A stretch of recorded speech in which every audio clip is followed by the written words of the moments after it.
Welcome to our channel. Today we how to back up your Citi card statements to Google Drive. Easy tutorial step by step clearly. Open your web browser and go to the Citi website. Log in to your Citi account using your credentials.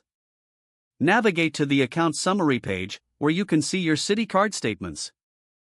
Find the Statements or Documents section in the menu.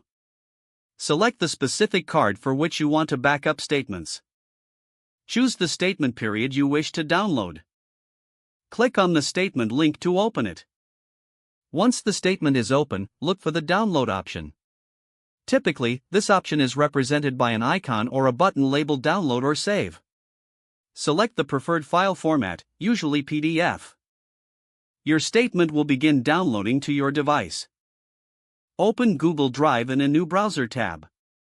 Log into your Google account if you are not already signed in.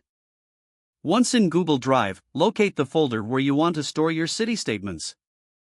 Click the plus New button on the left side of the screen. Select File Upload from the drop-down menu.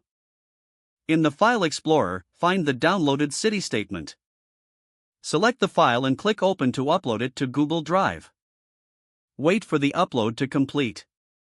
Once uploaded, you can organize the file as needed. Your Citi card statement is now safely backed up to Google Drive. To access it later, simply return to Google Drive and navigate to the folder where you saved the statement. If the page does not load, refresh the browser or try again in a private or incognito window. Make sure you are using the correct email address, then retype it carefully to avoid small typos.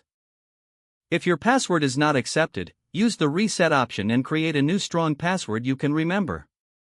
Check your spam folder for verification or security emails, then complete any requested confirmation steps. Enable two-factor authentication if available to improve account security and reduce unauthorized access risk. After signing in, review your profile details so your contact information and settings are accurate and current. If you see an error message, note it down and try again after restarting your device and internet connection. Don't forget to like this video and subscribe to our channel for more step-by-step tech guides.